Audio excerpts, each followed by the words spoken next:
તો કેમ છો બધા મિત્રો? બપોરના વાગી ગયા છે 1:20 અને આજે છે દશેરા.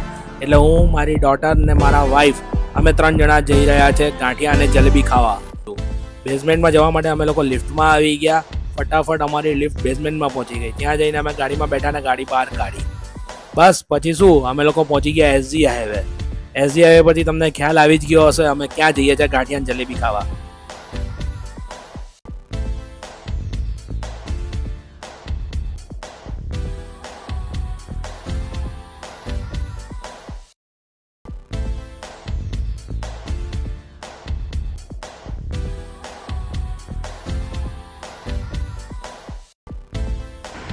બસ તો પછી અમે લોકો પહોંચી ગયા ઇસ્કોન ગાંઠિયા. ત્યાં જઈને અમે ફટાફટ જલેબી અને ગાંઠિયાનો ઓર્ડર આપી દીધો છે. ભાઈએ એક પ્લેટમાં જલેબી ભરી અને બીજી પ્લેટમાં ગાંઠિયા ભરે છે. ગરમા ગરમ જલેબી ને ગાંઠિયા, અરે આ જોઈને જ મોઢામાં પાણી આવી ગયું. બસ તો એક ગાંઠિયા અને જલેબી લઈને હું પહોંચી ગયો ટેબલ પર. ત્યાં ભાઈ મરચાં આપવા આવ્યા. અમે મરચાં લીધા, કઢી ભરી, ચટણી ભરી અને ખાવાનું ચાલુ કર્યું. તમે જોઈ શકો છો શું મજા આવી હતી ખાવાની. ગરમા ગરમ જલેબી ને ગરમા ગરમ ગાંઠિયા. દશેરા નિમિત્તે આખું ગુજરાત ગરમા ગરમ ગાંઠિયા, જલેબી ને ફાફડા બહુ જ ખાય છે. હવે કેમ ખાય છે એ તમે મને કમેન્ટ કરીને જરૂર કહેજો. મારા દીકરી મને કહે પપ્પા મારે મરચું ખાવું છે, એટલે એને મરચું ખાધું. એને પણ મરચું ખાઈને મજા આવી ગઈ.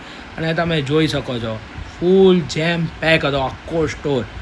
જ્યાં જુઓ ત્યાં બસ બધા ગાંઠિયા અને જલેબી, બીજું કંઈ જ નહીં. બસ તો શું, ફરીથી અમને ગાંઠિયા બહુ ભાવે એટલે મેં ફરીથી ઓર્ડર આપી દીધો. બીજા ગાંઠિયાની પ્લેટ ભરીને ખાધી.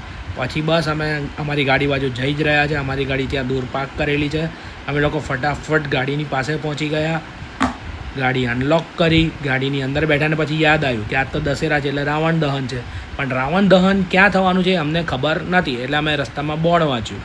એ બોર્ડ પર લખ્યું હતું કે ભાઈ સાંજે 5 વાગે રાવણ દહન છે. તો અમે ફટાફટ એ જગ્યા જોવા માટે પહોંચી ગયા.